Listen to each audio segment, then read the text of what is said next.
for 515 Fantasy Football. I know football. Are you ready for some football? Domination on Sundays begins with listening to these guys on Thursdays. You ready for this? Nearly 40 years of fantasy football experience between them. Yeah!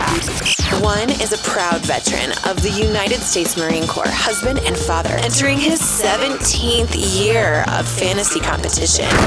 Brian Eikenberry. The other, also a proud husband and father, is one of the winningest fantasy minds in the state. Celebrating 23 years of excellence, Andy Hall. Let's get the game on! It's showtime. The 515 Fantasy Football Podcast with your hosts, Brian Eikenberry and Andy Hall. Ladies and gentlemen, it is week 2 of the NFL. Welcome to the 515 Fantasy Football Podcast. I'm Andy Hall, joined as always by my co-host Brian Eikenberry. Mr. Brian. What an opportunity to either overreact from the first week's scores or completely just write it off as rust.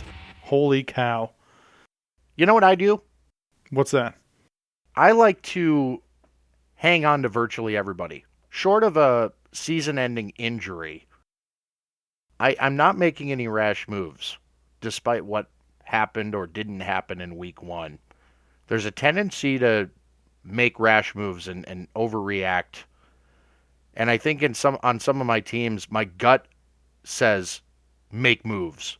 But my brain says we've been down this road before. You have to put week 1 behind you. All of those teams, that was their first action of the season. Certainly no indication, at least concrete, on how the rest of the season's going to go. So, if it's me, Brian, I'm just letting it ride. Well, yeah, absolutely. I think the biggest thing to focus on for myself is that after week 1, I still won, so I was okay with that. But I just kept reminding myself I was confident in my draft yesterday. Nothing's changed. And looking around, I made one move out of 3 leagues, and that was cutting my last pick to pick up Chris Johnson because of Andre Ellington's injury. That was the only thing I did. So I cut my 15th rounder to pick up a potential starter. Do not overreact as we dive right into our headlines here. By the way, feel free to find us on the social networks. 515 Fantasy on Facebook, at 515 Fantasy on Twitter. Brian's Twitter handle is cyber_suicide. You can also email us at any time, 515fantasy@gmail.com. Diving right in, Brian, we'll begin with C.J. Spiller, limited participant in practice on Wednesday. He is on track to play Sunday, and if indeed he does, and I think he should if he's anywhere near 100%, because it's pretty apparent that I think the Saints need him.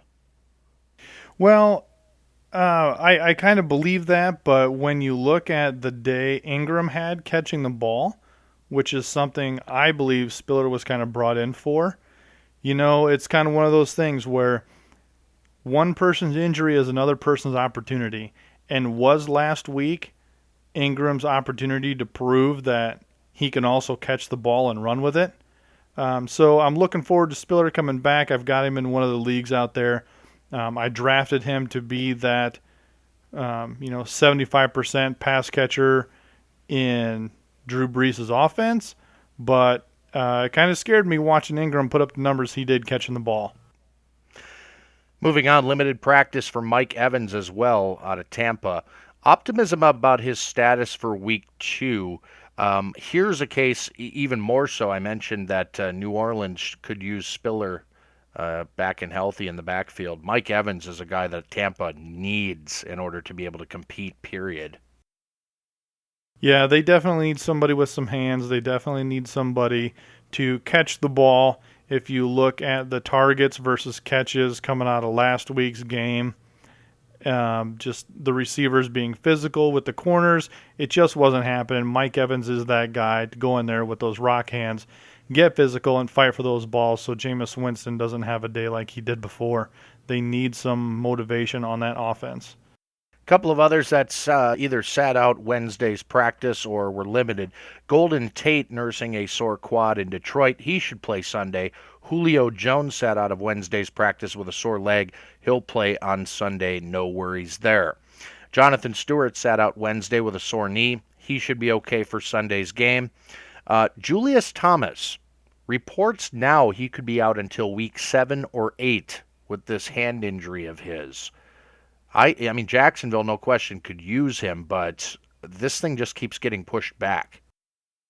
Yeah, and that's got to be very concerning just from some people who drafted him. You look in the draft, you have a tight end spot, you're drafting him, so he's there for week 5 and beyond. And now what you thought was 4 weeks now got pushed back to maybe 8. That's half the season you've been holding on to that roster spot. You've got to make a decision sooner or later where you're going to keep that empty spot on a tight end that can produce when he comes back, or are you just going to cut bait with it and move on? So that's a tough choice. A couple of Kansas City Chiefs that are on the injury report, but probable. Travis Kelce with some hip soreness. Jeremy Maclin with a sore back, but both look to be okay for Sunday's game. C.J. Anderson nursing sore ankle and toe, limited all week thus far in practice, but they do expect that he will play on Thursday. My take is it might be a case where maybe they limit him a bit. Ronnie Hillman looked really good, where C.J. Anderson didn't in week 1. If I'm the Broncos coaching staff, I don't feel bad at all about limiting C.J. Anderson, make sure he's all right, and plugging Ronnie Hillman right in. No, not at all. And I was just going to chime in and say that Hillman looked like a champ coming in there as someone who's supposed to be number 2. He looked like he should have been number 1 going in, with the offensive line issues. Yeah, I don't think you would have realized that, Hillman was averaging 3.4 yards a carry out there. So it wasn't that bad. He was looking pretty decent with the situation he was thrust in, and I think he did all right given the circumstances of the game. Headline out of Houston, not that it matters much in fantasy circles, but Ryan Mallett announced as the starter over Brian Hoyer for week 2, so they've already pulled the plug on Brian Hoyer. Moving on to Cleveland, Josh McCown, another quarterback nobody cares about, but participating in the league's concussion protocol. Manziel likely to start on Sunday despite his own ailments. Brian Quick in St. Louis likely to be held out of week 2's game. He had shoulder surgery last season. This is a very long recovery for Brian, and a guy that a lot of folks were targeting in drafts late as sort of a sleeper opportunity there with Nick Foles throwing the ball around in St. Louis. Unfortunate that it appears he won't be back as of yet. That's sort of a week-to-week situation as far as I can tell. Oakland's Derek Carr should be good to go for week 2, and I believe it was a hand injury, wasn't it? He was trying to stiff-arm somebody? Yeah, he tried to be tough, and, certain positions have to realize their worth and what they're capable of, and it's, that's the same story when the kicker feels like they're going to make that tackle and they get shown to the ground pretty quick. St. Louis running back Trey Mason, there's a chance he may be active for week 2, which is, decent news if you drafted him and plan on using him. I'm not sure many plan to do that, but there's also word that Todd Gurley might see his first NFL action this coming week as well. So that St. Louis backfield looks to be quite the quagmire. I would steer clear if I were you. Arian Foster new speculation it may be week 5 before he's ready for game action. He's already been ruled out of week 2. I still think that, depending on where you got him, and I think most people were trying to grab him, 3rd, 4th round. Many of them after they were pretty much set at the running back position in drafts. I still think that's a pretty decent spot if you can get Arian Foster weeks 5 through 14 and then into the playoffs. I think you're still doing okay there. Yeah, he's someone I'm really chomping at the bit to get back in action. Once he's back, he just runs like an animal, and you can't stop him. And some people need that running back spot, and when you look around Houston's backfield, there's just no option there. So I'll eat crow on that one myself. Reggie Bush is going to be out for a while, week to week, with an injured calf that he suffered on Monday night against the Vikings. Sam Bradford sprained his ankle last Sunday. This is pretty significant news, but the x-rays were negative, and the coaching staff expects him to play through the pain on Sunday. Des Bryant, we all know what happened there, unfortunately. Jerry Jones recently did an interview on the radio. He was quoted as saying that Dez's broken foot will take probably about 6 weeks to heal. If you've got an IR spot, probably a good idea to just let him sit there for a while. One last item here I want to hit, Brian. Delanie Walker, tight end of the Tennessee Titans, revealed on Wednesday he's dealing with a sprained ligament in his wrist. His Week 2 status against the Browns appears questionable at best at this point. If he can't play, it'll be sort of a committee there in Tennessee. Nobody will want to look to pick up and play.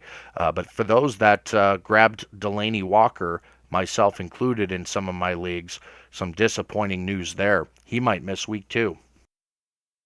Well, I think just not only disappointing for the Delanie Walker owners, but also the Mariota owners who had stashed him away as a just in case or picked him up on this week's waiver wire, and now that how good he's doing, the tight end is a rookie QB's best friend, and that was a nice safety net to have, a sure pair of hands out there. So that one is kind of twofold. It affects two positions there, I think. All right, still to come, we're going to do a bargain bin segment at the end of the show. We also have the ever-popular pop quiz on the way, and we'll do that in the middle of our matchup breakdowns. Let's start with Thursday Night Football, Brian. I've got the Denver-Kansas City breakdowns for you. We'll begin with Peyton Manning. I gave him a B start here. He's fared typically well against the Chiefs in games that tend to be relatively competitive. Tough to rely solely on past performance here, though, considering the offensive line woes the Broncos seemingly have this year. Only 24 of 40 for 175 yards, an INT, and no touchdowns Week 1. Could be some foreshadowing to the troubles Manning could have as a whole this season. So I'm giving him a B. It's not a great start, but it's hard to sit Peyton until we absolutely feel like you just can't start him. On the other side of the ball, Alex Smith, I give a C+ to. Likely won't be asked to win this one with his arm. I believe the Chiefs will focus primarily on their running game here and Jamal Charles. I like Kelsey a lot after seeing him in Week 1. I like Macklin a little less due to his 9 targets last Sunday. Kelsey 1, Macklin 2, Jamal Charles 3. The Broncos looked very good in their debut against Flacco and the Ravens, so I'm not expecting Alex Smith to light this one on fire.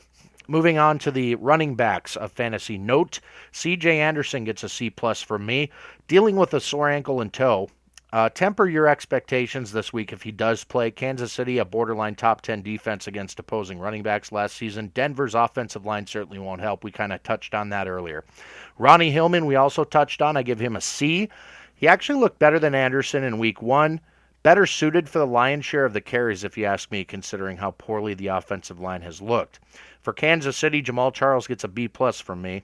Will undoubtedly be the focal point of the Chiefs' offense this week, and despite it being a relatively tough matchup, I would not sit him.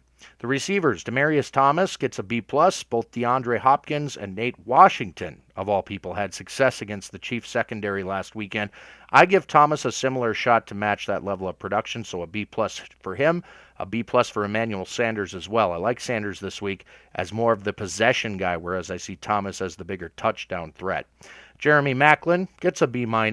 9 targets last week, as I mentioned. Great sign for Macklin, who hauled in 5 of those for 52 yards in his Chiefs debut. In a game that really didn't require an awful lot of passing once KC jumped way out to an early lead over Houston. But I think this will be a little closer. Owen Daniels gets a C- from me, barely a start. Was literally an afterthought in Sunday's win over the Ravens. He looked old, he looked slow. I give him one more week, Brian. If he looks the same, I say feel free to drop him and find someone else. Travis Kelce gets an A. Those that spent high draft picks on him, they're reaping the benefits. Kelce should be among the league's elite tight ends by the time the season is over. Denver, very charitable team versus opposing tight ends in 2014. That is that breakdown. On to you and Sunday. You had a power-loaded one here, so I'm going to jump right into Houston at Carolina. We'll start off with Houston. To me, this one's a fantasy football train wreck. Last week, Blue got that start, and I was pretty big on him. Then he threw up 40 yards, made me eat some crow on that one. I thought that was going to be his breakout, but if you can't run on Jacksonville, then it's probably best you don't do anything. His game was the same as the name, blue, blue, blue, and that means sad. D for Alfred Blue starting off for the Houston Texans. DeAndre Hopkins, he's going to get a B out of his production last week. No surprises out of him. But the big surprise for Houston was Nate Washington. He is the number 3 receiver there, had 11 targets and 105 yards. Give that man a B and put him on your waiver wire watch. Moving to the home team, Carolina. From a passing standpoint, this team's report card is just an absolute rebel child report card. You don't want any part of this. Funchess and Brown, they're both getting Ds. The only pass catcher here with value is Greg Olsen. He's going to get a B because somebody has to catch the ball at some point. Cam had an absolute nightmare with 175 yards on Jacksonville's defense. If he can't get it going there, it's not going to be any better against Houston. They're going to have him under pressure. He's going to be running around a lot. So any kind of ball in the air is going to be a duck. And Cam's getting a D. Should not be a start in anywhere, even if you are in desperation mode. Watch the bargain bin later on in the episode. Jonathan Stewart, he had 81 total yards, so he's going to get a C+ as well. These two teams are not looking to put up a whole bunch of points out of here, but I think your big bonus out of here is DeAndre Hopkins. I would agree with that. My next matchup is New England at Buffalo. Starting with the quarterbacks, Tom Brady gets a C+. Sticking my neck out here, Brian, Buffalo's defense going back to last year has made elite fantasy quarterbacks look downright pedestrian. They looked even better, if that's possible, in their Week 1 victory over Andrew Luck and the Colts. Brady on the road against his old nemesis, Rex Ryan. I would not bet on a big game from Tom Brady this week. That's my call. Tyrod Taylor on the other side of the ball gets a B. Looked serviceable in Week 1, may look even better this week against a defense that seems to have regressed from last season's respectable unit. So Tyrod Taylor, a better grade than Tom Brady this yikes. week. That's a tough one. Dion Lewis, the running game, C+, has some flex appeal, particularly in PPR formats as they use him in that fashion. But I wouldn't touch him this week against Buffalo and with Blunt back in the stable. Speaking of LeGarrette Blunt, he gets a C-. Remains to be seen just how Belichick will work him in, but I refuse to believe his running style would be very successful against an extremely active Buffalo front seven. LaShawn McCoy on the other side of ball gets an A start from me. Seeing D'Angelo Williams gash the Pats as he did last Thursday, I can't help but feel as if Shady may be in for a big game here, considering Buffalo will want to control the clock and keep their defense fresh and off the field as much as humanly possible. LaShawn McCoy could have a big day. On to the receivers, Julian Edelman gets a B. Speedy possession guy. He'll be the target monster no matter who he's up against. A PPR no-brainer. Tough matchup, yes, but Julian Edelman, he'll catch the ball. Danny Amendola gets a C-. I wouldn't reach that far. Percy Harvin on the other side of the ball gets a B. I like what I saw out of him last weekend. Caught all 5 targets. He showed the flash he was famous for during his time in Minnesota on his long touchdown from Taylor. Sammy Watkins, a C+. So check this out. 3 targets, 0 receptions in Week 1 for Sammy Watkins.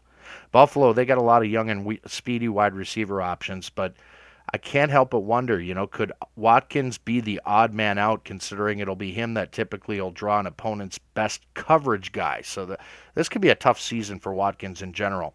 The tight ends, Gronkowski, this is easy. He gets an A. Scott Chandler, I'll give him a C-. I see the Pats attempting to recapture the dual tight end threat they possessed when Aaron Hernandez was still in the league. Chandler, he's nothing more than a big body, though, which bodes well near the goal line, but really nowhere else. Charles Clay gets a B- for the Bills. Talented, he's underrated. Clay, he should have Taylor's eye as he's a mobile quarterback, and that tight end, as you alluded to earlier, happens to be a young quarterback's best friend more often than not. That's that matchup. On to your next one. Well, we're going from the Northeast down to the Bayou, Tampa Bay at New Orleans. When you're looking at Tampa Bay, I don't know if this is an option in this game, but I want to punt. I want to punt on this one. The only option that's going to get an A is the ASJ out of the Tampa Bay Buccaneers, Austin Seferian-Jenkins. This big guy nabbed 2 touchdowns last week, and he's likely going to be a part of a check-down heavy offense until Jameis Winston gets himself under control. He was just an absolute disaster of a start last week, and it just made everybody else around him worse.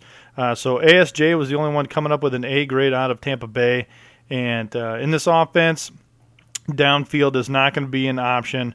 V-Jax is getting a C. Mike Evans, if he plays, would be a C. Turn of events, this is a perfect opportunity to insert New Orleans defense. If you've got that defense, you don't know who to start, this might be worth throwing in New Orleans because of Jameis Winston. And especially with the turnovers, you're going to get a few here. So throwing in the defense there for New Orleans, Mark Ingram, he's going to get a B out of this one just because he proved that he can handle the workload. His rushes were low, but that's because of the O-line issues and the Saints. It wasn't his fault because he turned around, had 9 targets, caught 8 balls for 98 yards out of Ingram, which was a huge surprise to me. I don't think anybody's seen that one coming. And it's pretty awesome considering that's what Spiller was supposed to be. Drew Brees is going to get an A for automatic in this one. It's a nice matchup to own Brees here. I think he's just going to absolutely destroy the Buccaneers. It's an interdivision game, and it's just not going to be a good situation. Something that we talked about in episode number 2, we talked about the Saints receivers, and our prediction, we both agreed on this one, something that's out of the ordinary. Cooks, Coleman, Colston, in that order, and I think that's how it's panning out.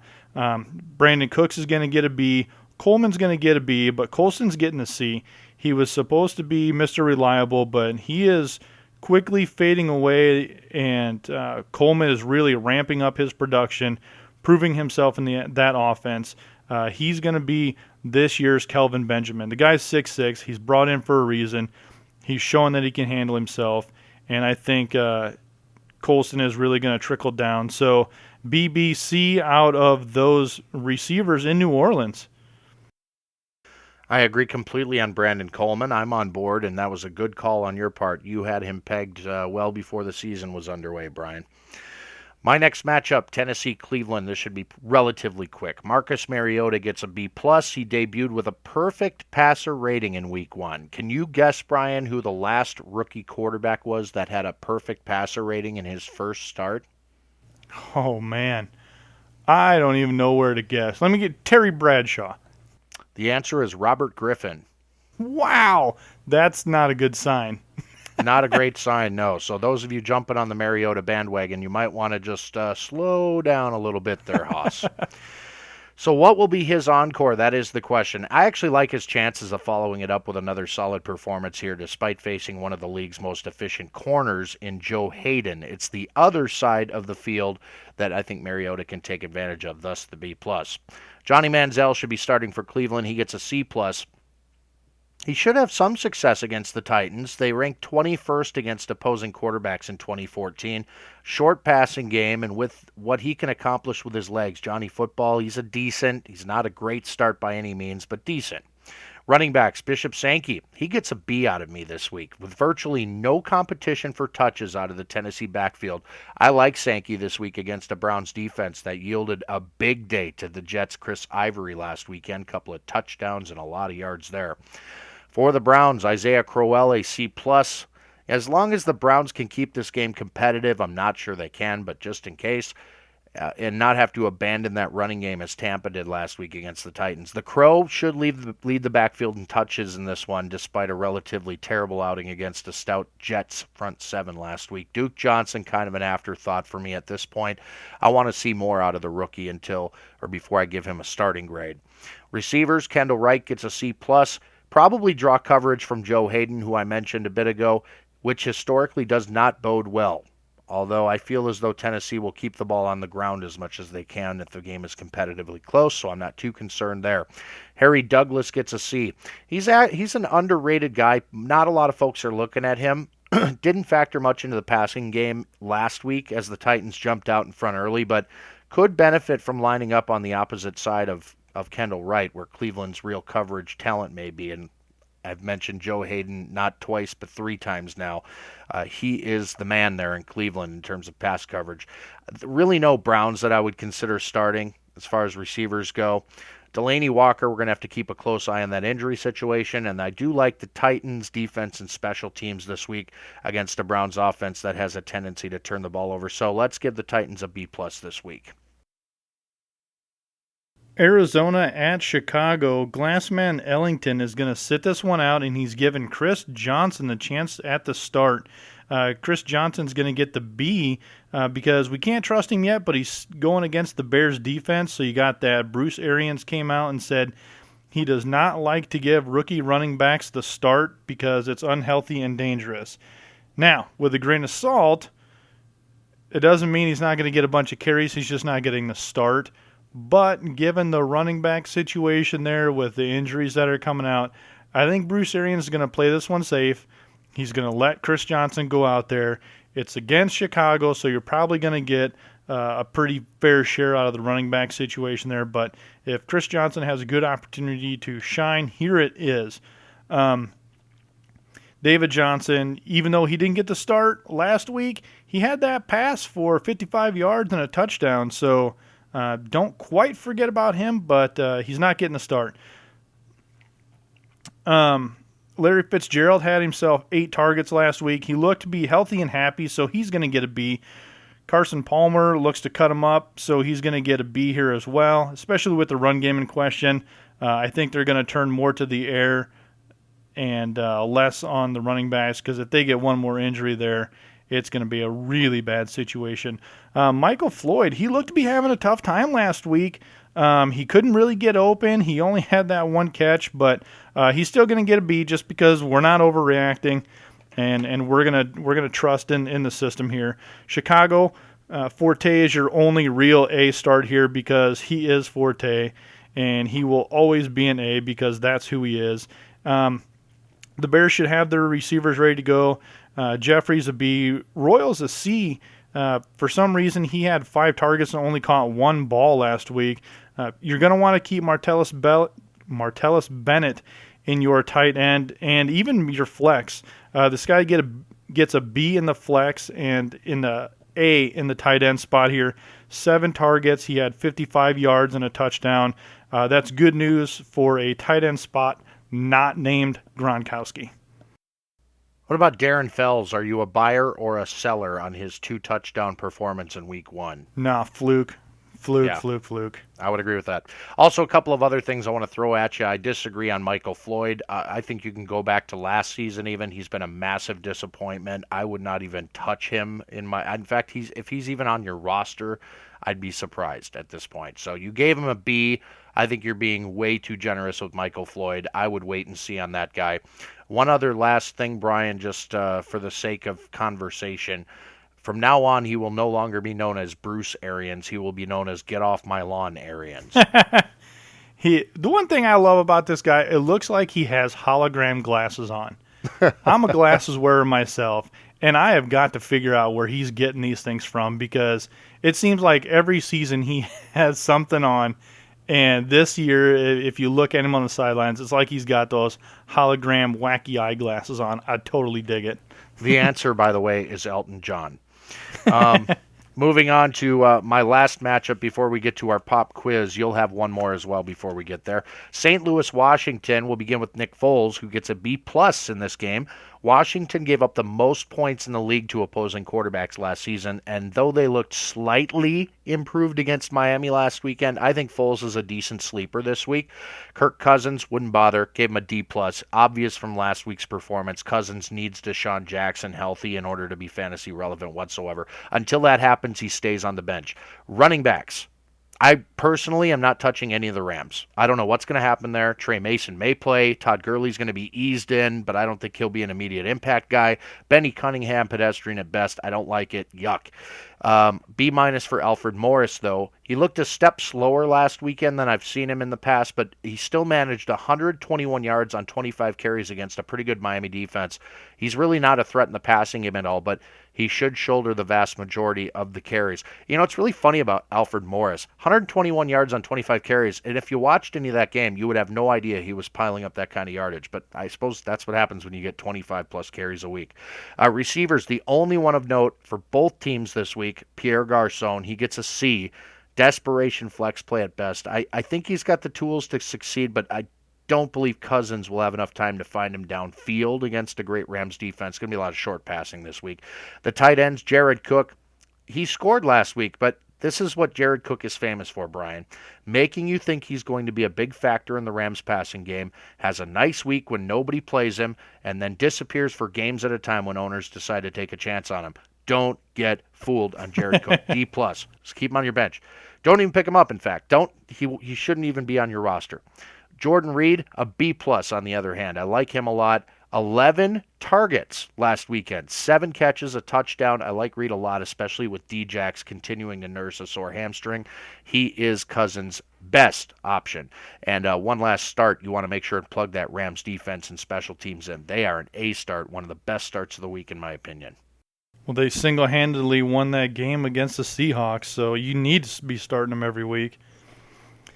Chargers at the Bengals. Last one here before the break. San Diego, big surprise, mega comeback of 30 points last week, proving that Phillip Rivers can get it done. He's worth the money, and he's going to get an A against the Bengals because of what he can do regardless of the situation. Keenan Allen, he looks to be an A forever. He had 40% of the targets last week, 15 catches, 166 yards against that Lions defense.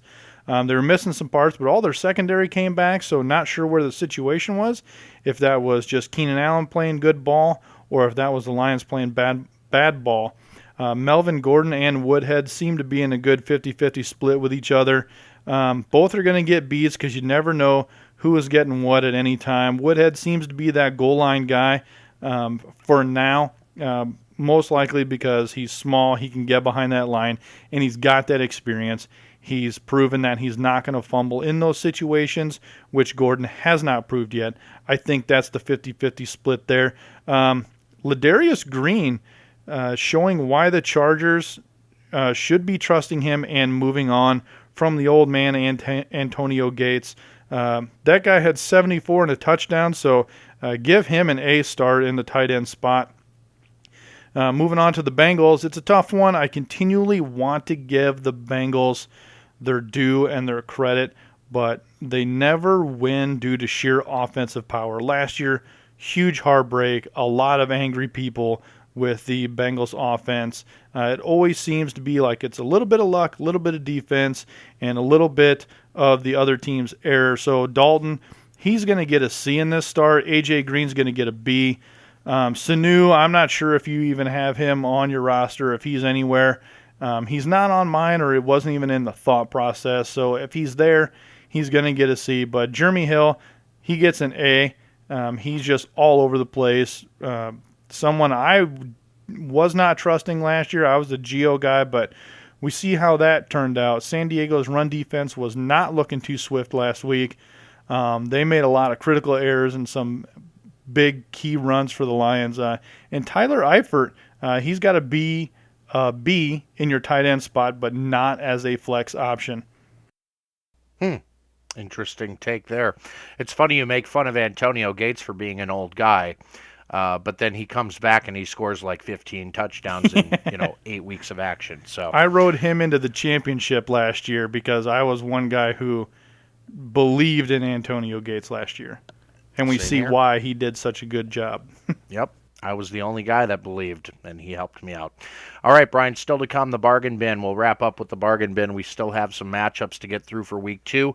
Again, a reminder, the 515 Fantasy Podcast can be found on iTunes and on the Libsyn website as well, which you can find through our social media sites, 515 Fantasy Football on Facebook, at 515 Fantasy on Twitter. Brian's Twitter handle is cyber_suicide. You can email us with your questions at any time, 515fantasy@gmail.com. Time for the world famous pop. quiz, Brian. How many tricks are you going to play on me this week? Well, it's like 3.5. Oh, that's going to be perfect then. All right. Number 1, you own Peyton Manning and or C.J. Anderson, Demaryius Thomas, Emmanuel Sanders, Owen Daniels, any of those characters. Is the correct level of panic A, non-existent, B, moderate, or C, widespread? I'm going with moderate here, and I would like to point to our record of conversation as this not being an overreaction, but being extremely cautious. We talked about this situation. It was something we very rarely agreed upon, that this was a time bomb waiting to happen for Peyton Manning, that offensive line, and C.J. Anderson. So for me, it's moderate. It's not full-blown yet because it is Peyton Manning. He's really good at making adjustments, and he can figure out a way to do it. But I am being cautious. If I'm a Peyton Manning owner, I'm waiting for him to have a big game, hopefully this week, and then I'm going to trade him. I think you knocked it all out of the park. The correct answer is B, moderate. We are not overreacting to what we've seen in week 1, nor are we going to factor in all of the preseason nonsense. But there is cause for some concern there in Denver. And if I was playing ball, I'd do the exact same thing you're waiting on. You're waiting on Peyton to have a big game, and you are selling as quickly as possible. Question 2, Brian. You own Dez Bryant. Is the correct level of panic A, no sweat, B, a little perspiration, or C, flash flood warning? It's going to be a little perspiration. Again, I'm going to go with B because the range of reports, the Cowboys are saying right around 4. Then some of the independent doctors are saying 8. And then there's people who have had the same situation saying 8 and 9. It is a little bit of a concern because if it winds up being the later, he had surgery, he broke his foot. That's pretty important. He didn't just pull a hammy. So you never know how it's going to pan out. The way we're getting all these neat treatments, it very well could be 4.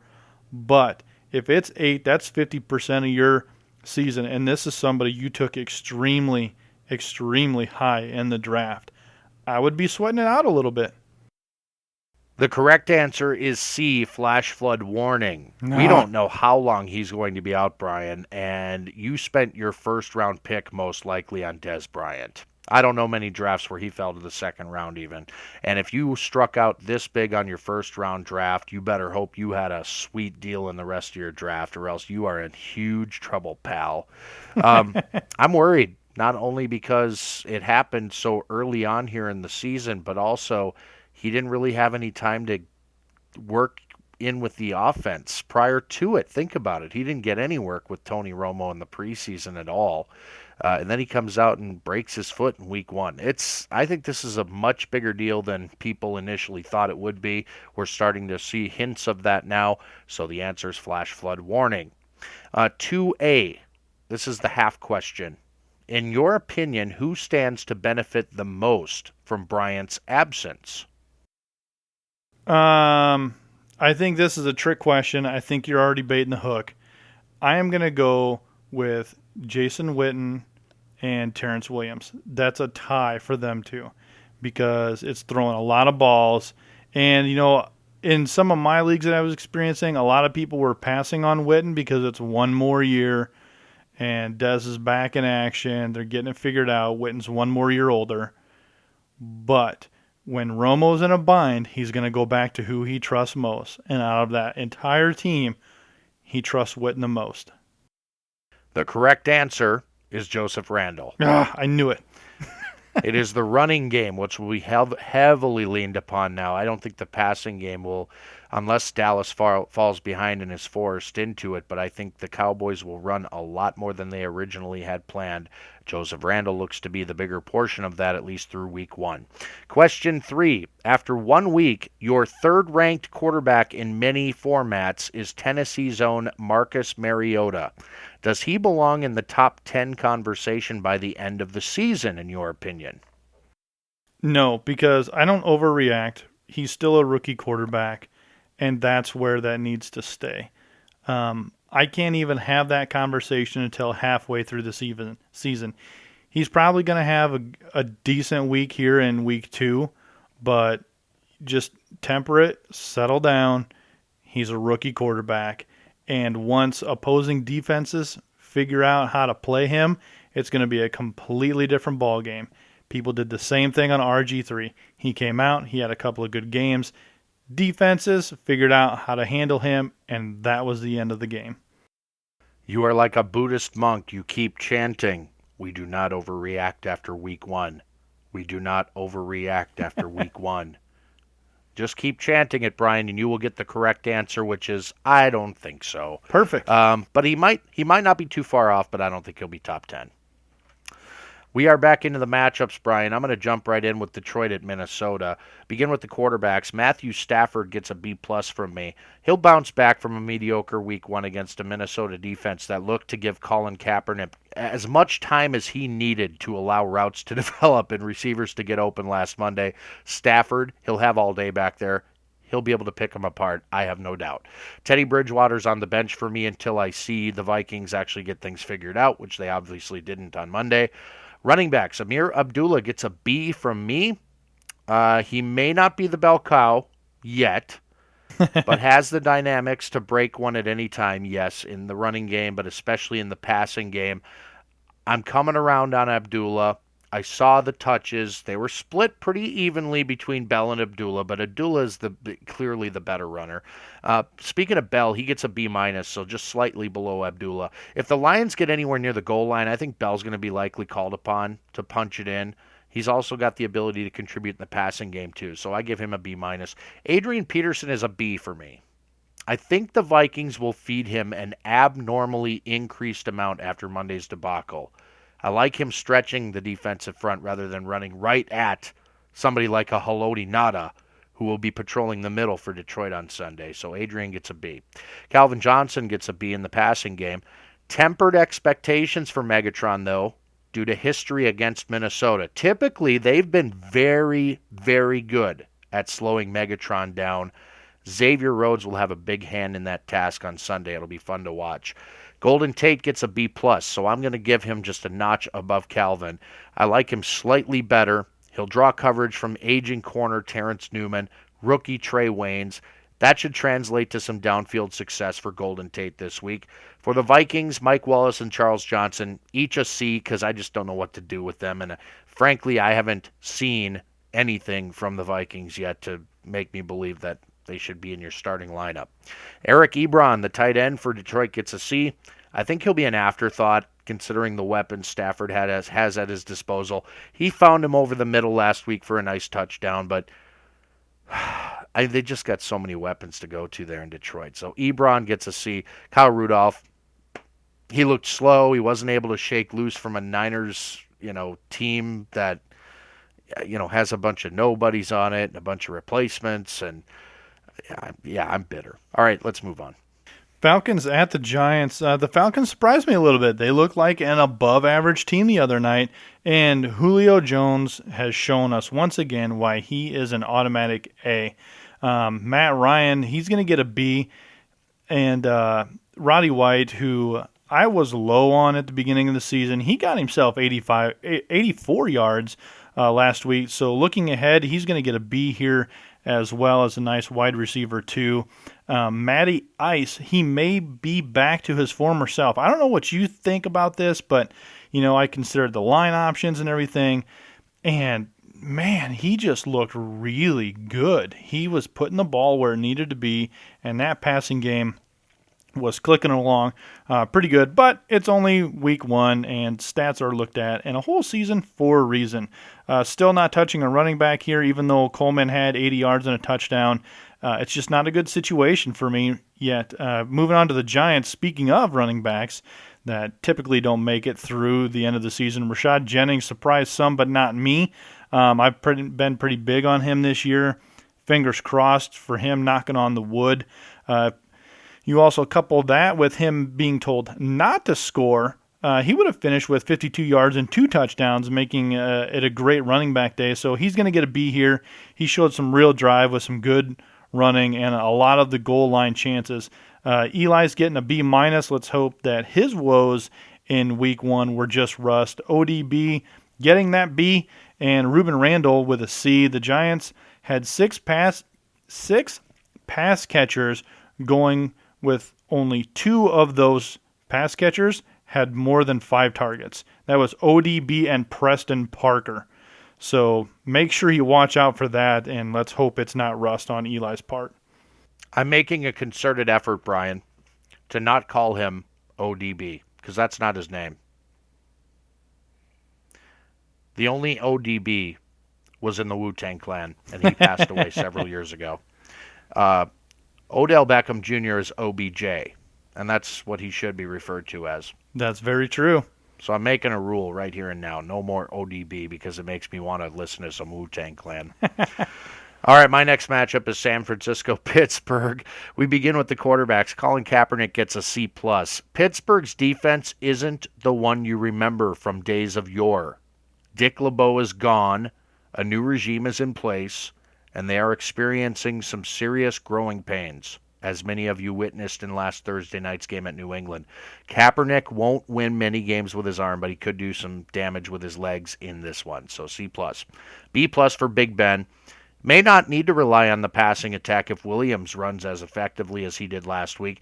Big Ben is always a threat for a big game, however, and should definitely be considered this week against a Niners defense that looked a lot better than they actually are last Monday, thanks to an awful Minnesota offense.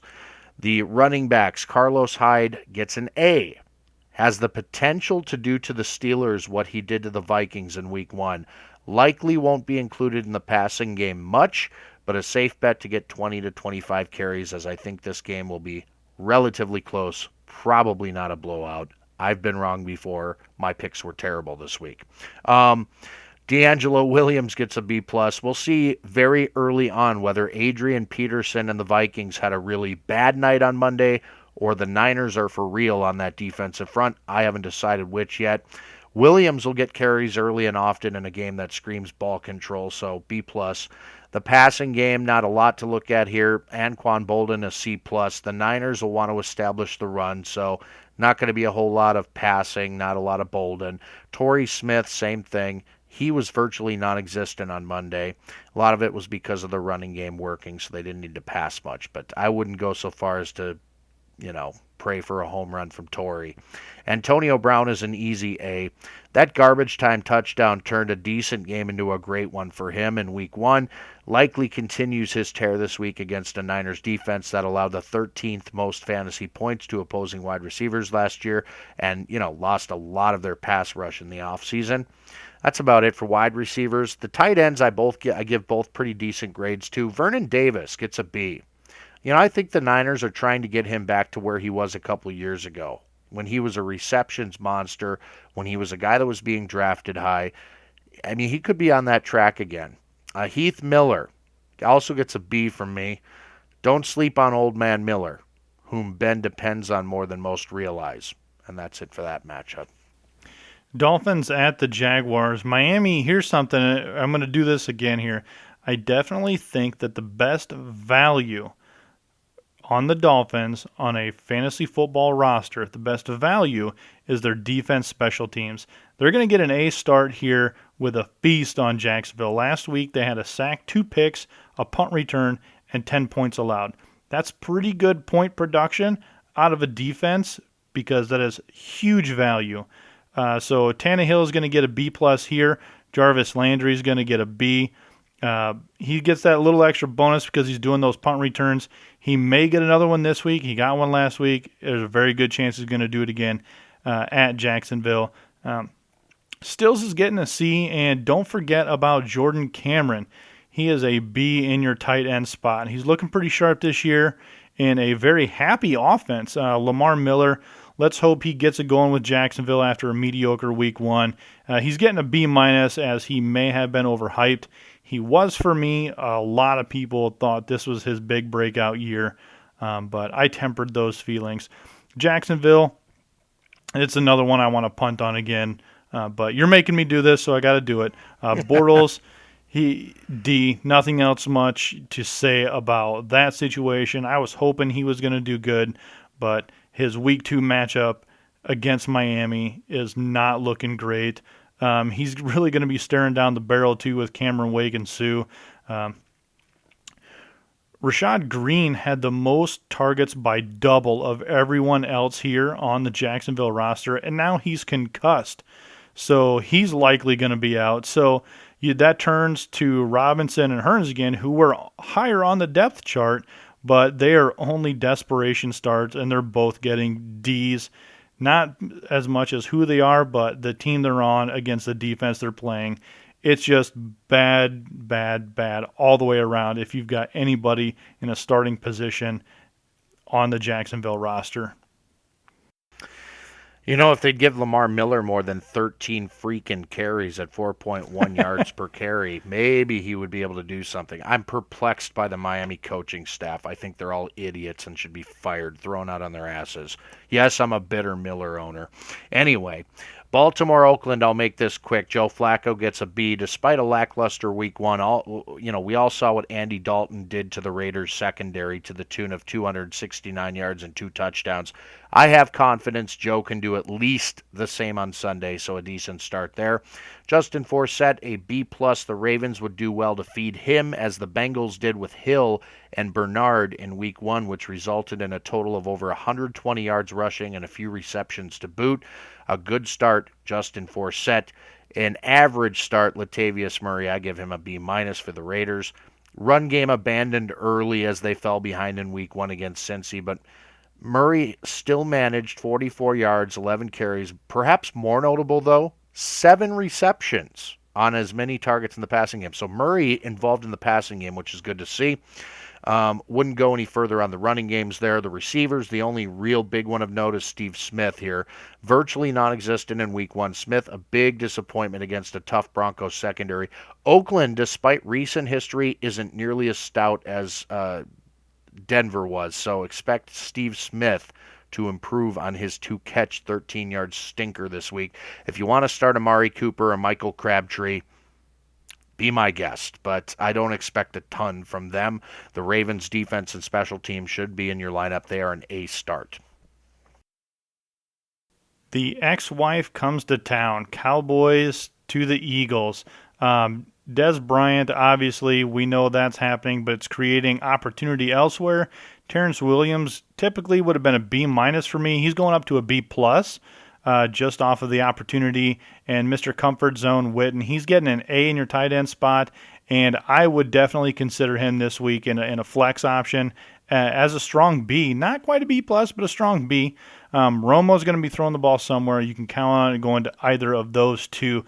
Speaking of Romo, he's going to get a B, as I don't think the Dez loss is going to hurt too much this week, as the Eagles gave up 290 in the air last week, and they weren't playing against Dez Bryant last week. They're not going to be playing against him here, so I don't think it's going to hurt, but it's not going to be critical support against a very porous Eagles pass defense. It's still Randall's show for now. Looked to be about a 65-35 split, and he averaged 4.1 per carry. Didn't quite have the yards, but that was the game environment. That was just a crazy game last week. Not his fault. He's getting a B. McFadden lovers, me included, we're just going to have to be patient a little longer. He's going to get a C based off his touches, but these may increase as the Cowboys are anticipated to rely, according to the pop quiz segment, more on the running game. DeMarco Murray is going to get his revenge. He is getting an A on this ball game. I don't care what last week was. We're not overreacting. The ex-wife's coming to town, and he is going to ruin the game for the Cowboys. It's going to bring new life, new steps, and he is just going to make them pay. Dallas gave up 100 last week, so don't expect a big stop from them. The Eagles' rotation is a little scary with 3 running backs back there that could be on any team, so it's really crowded, but this is going to be DeMarco Murray's show here. Sam Bradford had that x-ray on his ankle. It's not too much of a concern for me. He's going to get a B- out of this one just because I want to believe in the Sam Bradford, Chip Kelly connection there, but I'm not too sold yet. The Eagles offense did show some early struggles. Jordan Matthews played like a champ, though. Expect him to have another big game, over 100 yards, hopefully again this year, or this game. Easy A for him on Dallas' secondary, as they were 14th last week. I think they're going to be more focused on Murray than anything else, opening up that secondary and just letting the Eagles air it out. Ertz is a C, nothing crazy here in that tight end spot, but he's going to get you 50 yards. Fun fact here, Sproles had 9 targets in the passing game with 7 catches. PPR guys, he's worth the stash there. That was pretty surprising for me to see that stat line, and Sproles had 9 targets. No doubt. Couple of primetime matchups to roll through before we wrap up. The Bargain Bin segment is how we will wrap up. But first, Sunday Night Football features Seattle at Green Bay. Russell Wilson gets a B for me. He hasn't had the best of luck trying to pass on the Packers in recent history, but definitely can produce starter-like numbers in the running game. So a B. Aaron Rodgers is an A. If Nick Foles can throw for nearly 300 and a touchdown Sunday, A-Rod should have no problem turning in a great day for your fantasy squad. Marshawn Lynch is an A. Matt Forte bowled over the pack last week. Beast mode. Got to be licking his chops after being shut out of the end zone in St. Louis week 1. Eddie Lacy, a B+. Like his chances this week. This could turn into an aerial assault by Rodgers and company, leaving table scraps for Lacy, but you certainly can't bench him. The receivers, Seattle, not in love with any of the options. Doug Baldwin, probably the best of the bunch, not named Jimmy Graham. Randall Cobb for the Packers gets an A-, should draw coverage from Richard Sherman, which is a tough customer.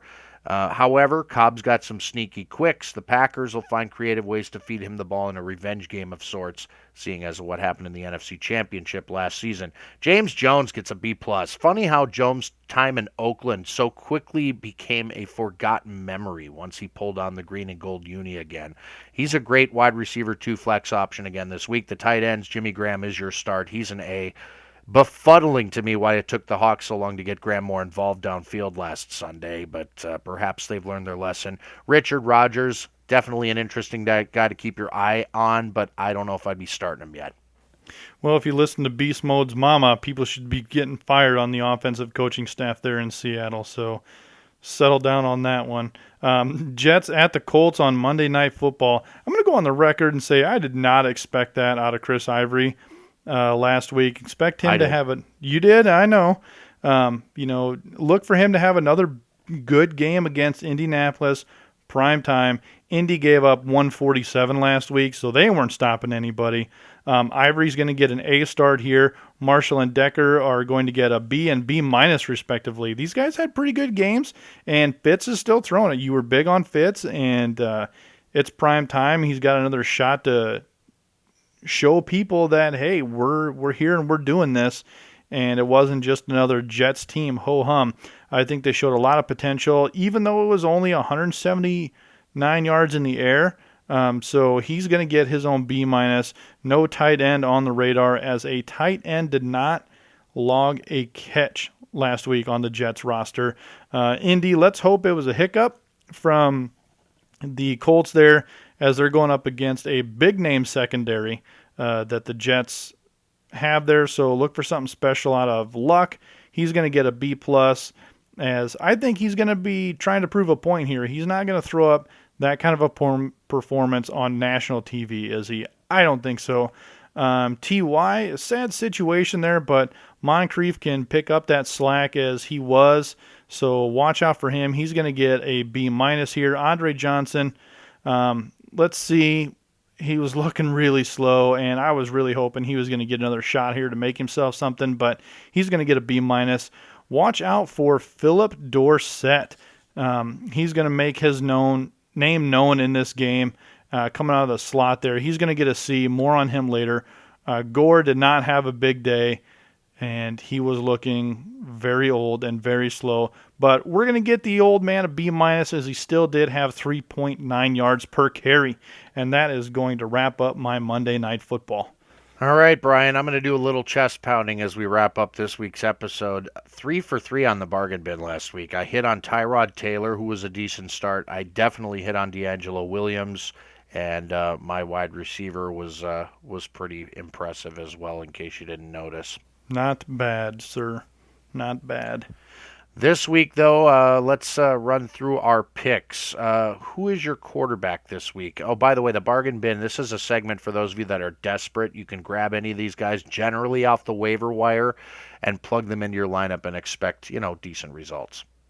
Sure. So, my quarterback, I was going with anybody who's less than 10% of owned in the leagues. And you need to show me the money because I'm going with Manziel here. Tennessee's defense, he's had a week to be the starter. He's had some work in. It's his. The Tennessee's defense was not as great as Jameis Winston was terrible. So he should be out there for an easy pickup as he was owned in 3% of leagues. And I think that 3% was all in the state of Ohio. My bargain bin, he might be on the waivers. He was probably drafted by most. He is Cam Newton, widely considered a top 10 quarterback option coming into the season. Nobody's stock has fallen more than Newton, whose receiving core is depleted. Great matchup this week at home against Houston, who gave up 4 quick touchdown passes to rookie Marcus Mariota last week. That is my pick for the quarterback. On to the running back position, Brian. Jonathan Grimes, Houston. With Blue being as terrible as he was, I think Jonathan Grimes is going to get it here. I can't imagine they're going to keep feeding it to Blue. So this is an opportunity for Jonathan Grimes here. And I'll tell you why. 4.6 yards per carry in the opportunities that he was given last week. Waivers have cleared. I guarantee you he is probably out there as he is shockingly owned in 0% of the leagues. We will not overreact to what happened in week 1. We will not overreact to what happened in week 1. Someone's got to carry the ball. And if Why do you need keep a running going back back to these Houston running backs? Just awful. Yuck. My running back of the week from the bargain bin is Doug Martin. He looked very pedestrian in last week's loss to Tennessee. I've seen him dropped in lots of leagues, but I think he'll get back on track in week 2 here. Only Oakland and Atlanta gave up more fantasy points to opposing running backs in 2014 than New Orleans did. New Orleans, despite what Mr. Bryan might think, are a terrible defense. I would not start them. I think Doug Martin's the start this week. Sneaky good. I don't know about that, but we'll see. We'll see. Yeah, you just picked Jonathan Grimes, so don't give me your I guff. did. So we'll see. Hey, you know what? He might have more yards than Dougie Fresh. How about your wide receiver? I'm going with Philip Dorsett. I mentioned him in my breakdown.